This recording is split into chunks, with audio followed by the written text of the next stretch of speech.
programa Saber Direito dessa semana é com o professor Agassiz Filho. O curso é sobre Direito Constitucional. Tem dúvidas sobre o assunto? Mande um e-mail para nós, saberdireito@stf.jus.br. Você também pode estudar pela internet. É só acessar o site www.tvjustiça.jus.br. Bem-vindo a mais um programa Saber Direito. Meu nome é Agassiz Almeida Filho, eu sou professor de Direito Constitucional, escrevo e pesquiso nas áreas de Direito Constitucional, Direito Eleitoral, Teoria Política e Teoria do Direito. Esta semana, o Saber Direito vai se dedicar a um tema que eu intitulei Compreendendo os Direitos Fundamentais.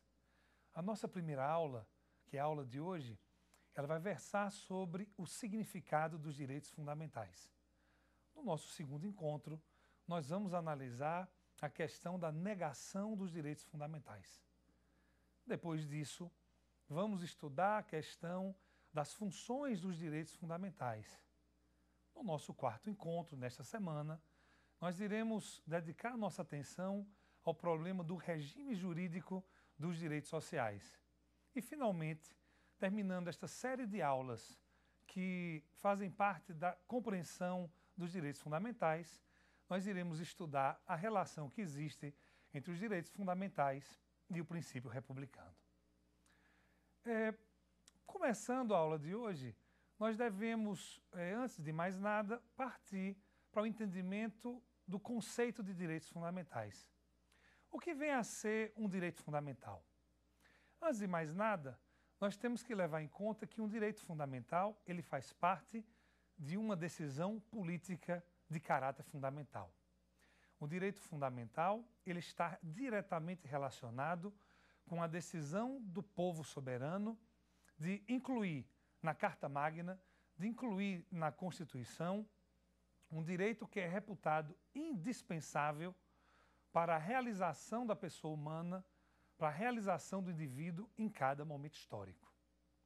Nesse sentido, nós podemos concluir que em cada manifestação histórica do constitucionalismo, no constitucionalismo do século XVIII, no constitucionalismo do século XIX, no constitucionalismo do século XX, em cada um desses momentos houve uma incorporação de catálogos de direitos fundamentais que representavam em cada momento específico aquilo que o povo soberano considerava indispensável para a realização do indivíduo em termos de consagração de direitos.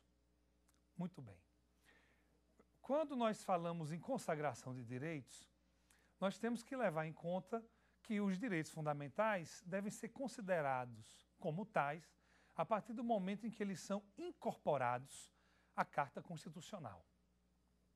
Essa incorporação nos leva a considerar três elementos que são ressaltados pelo professor J.J. Gomes Canutilho. Que elementos são esses? Muito bem. Esses elementos são três. É a positivação, é a constitucionalização e a fundamentalização. Estes três elementos caracterizam os direitos fundamentais. Em primeiro lugar, nós temos a positivação. O que vem a ser a positivação? A positivação está diretamente relacionada com o fato de os direitos fundamentais precisarem ingressar no âmbito positivo, de eles precisarem ser incorporados ao texto constitucional para poderem ser considerados como direitos fundamentais. Nós não podemos partir de uma compreensão acerca dos direitos fundamentais que leve em conta apenas o conteúdo moral de determinados direitos. Me explico melhor. Nós não podemos tomar os direitos fundamentais enquanto direitos fundamentais sem pensarmos na positivação desses direitos.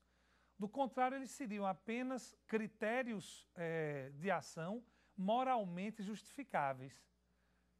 Não podemos, por isso, entender os direitos fundamentais sem adotar a ideia de que esses direitos fundamentais precisam ser incorporados a um texto constitucional positivo. Outro elemento que nós precisamos levar em conta é o elemento constitucionalização. O elemento constitucionalização está diretamente relacionado com o elemento positivação antes mencionado. O elemento constitucionalização tem a ver com o fato de os direitos fundamentais incorporarem a Constituição, fazerem parte da decisão política fundamental e, por isso, se situarem no topo do ordenamento jurídico. Quer dizer, os direitos fundamentais, à medida em que eles carregam esse elemento constitucionalização, os direitos fundamentais eles se situam no topo do ordenamento jurídico. Isso faz com que os direitos fundamentais eles sejam retirados da esfera de atuação do poder legislativo ordinário. Os direitos fundamentais, nesse sentido, eles são protegidos da atuação do legislador ordinário através da atuação do controle de constitucionalidade, eventualmente, pelo controle de constitucionalidade, eventualmente, através da incidência da jurisdição constitucional. Outro elemento que é muito importante para a compreensão dos direitos fundamentais vai ser a fundamentalização. É preciso que você, estudante de direito, entenda que esses três elementos, a positivação, a constitucionalização e a fundamentalização, são elementos que caminham lado a lado. Então, a fundamentalização ela pode ser entendida através de duas dimensões. A primeira dimensão é a dimensão formal e a segunda dimensão é a dimensão material. Se nós pensarmos na dimensão formal, nós vamos entender, e aí veja a conexão que a fundamentalização tem tanto com a constitucionalização como com a positivação. Se nós pensarmos na fundamentalização formal, nós vamos situar os direitos fundamentais, primeiro, como decisões fundamentais, que se situam, por conta disso, no topo do ordenamento jurídico. Nós vamos também pensar os direitos fundamentais como elementos, no caso brasileiro, que são considerados como elementos normativos, que são considerados como cláusulas pétreas, protegidos, portanto, esses direitos, da atuação do poder de reforma constitucional. E, por fim, nós temos que considerar os direitos fundamentais, ainda dentro dos marcos da fundamentalização formal, precisamos considerar os direitos fundamentais como diretrizes que necessariamente devem ser seguidas pelo poder público. Superada a questão da fundamentalização material, nós precisamos observar a questão da projeção material que os direitos fundamentais apresentam. O que é essa fundamentalidade material? A fundamentalidade material, ela se manifesta na exata medida em que os direitos fundamentais contribuem para que o sentido da sociedade e do Estado sejam conferidos pela Constituição, pela decisão política de caráter fundamental. Como? Ora, a partir do momento em que o poder constituinte originário atua, a partir do momento em que o poder constituinte originário incide e politicamente e juridicamente cria um novo modelo de domínio político, nós temos os direitos fundamentais como um caminho que traça as diretrizes materiais tanto da sociedade quanto do Estado. Os direitos fundamentais vão contribuir para que nós possamos saber quais são os conteúdos ou qual é a essência dessa decisão política fundamental. São os direitos fundamentais, por exemplo, que vão definir qual é o tipo de indivíduo que vai fazer parte dessa sociedade. Qual é o modelo de convivência que vai gerir a atuação desse indivíduo, tanto perante si mesmo, quanto diante dos outros membros da comunidade política. Então, a fundamentalidade na sua dimensão material, a fundamentalização na sua dimensão material, tem a ver com o conteúdo que os direitos fundamentais assumem. Outra questão indispensável no que diz respeito aos direitos fundamentais tem a ver com a sua dimensão institucional. Aqui eu me refiro quando falo da dimensão institucional dos direitos fundamentais.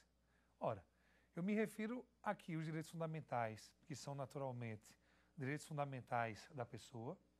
Eu me refiro ao fato de que os direitos fundamentais devem ser compreendidos na sua dimensão individual, mas que os direitos fundamentais também devem ser compreendidos na sua dimensão coletiva, e também os direitos fundamentais têm que ser compreendidos como direitos fundamentais, inclusive das pessoas jurídicas. Mas quando nós falamos em direitos fundamentais na sua dimensão institucional, às vezes há uma certa confusão entre a compreensão dos direitos fundamentais institucionais com as garantias institucionais. Conceito este que foi criado, este último, que foi criado por Carl Schmitt no início do século passado. Então, é muito importante que nós saibamos diferenciar a dimensão institucional dos direitos fundamentais das garantias institucionais criadas por Carl Schmitt. Então, o nosso primeiro passo é saber o que são garantias institucionais.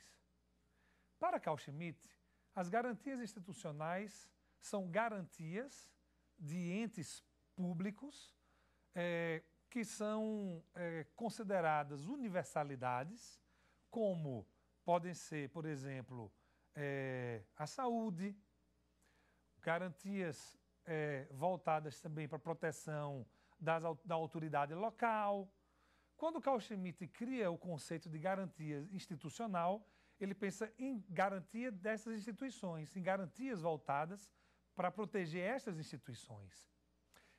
É preciso, inclusive, estabelecer uma diferença entre as garantias institucionais pensadas por Carl Schmitt e as garantias das instituições, que eram garantias também moldadas no início do século XX, mas que eram voltadas para a proteção de universalidades de caráter privado. Pois bem, quando nós pensamos no conceito de garantias institucionais, nós não podemos deixar de levar em conta a origem do pensamento de Carl Schmitt, porque naturalmente todos os marcos teóricos apresentados e desenvolvidos por um dado autor, todos esses marcos fazem parte do seu pensamento por completo, do seu pensamento total. E quando nós levamos em conta o pensamento completo, os marcos teóricos, a estrutura teórica geral do pensamento de Carl Schmitt, nós nos damos conta de que há dificuldades em conciliar o seu pensamento com as estruturas normativas e axiológicas do Estado constitucional. Precisamos levar em conta que Carl Schmitt foi um autor que pensou o direito e a política de uma forma absolutamente autoritária. Segundo Carl Schmitt, por exemplo, o conceito de política era um conceito ligado diretamente à ideia de inimigo político. Mas que conceito de inimigo político é este? Para Carl Schmitt, a política era compreendida ou deveria ser compreendida a partir do antagonismo amigo-inimigo. Isso se dava da seguinte forma. Bom, em primeiro lugar, nós tínhamos um ambiente de convivência que era anterior à formação do Estado. Nós tínhamos um ambiente de convivência onde vários grupos diferentes iriam entrar em conflito em nome do alcance do poder. Cada um desses grupos, que eram grupos formados de acordo com critérios que ele denomina critérios políticos, cada um desses grupos era formado por grupos de amigos políticos. O que eram esses amigos políticos? Ou quem eram esses amigos políticos? Eram os indivíduos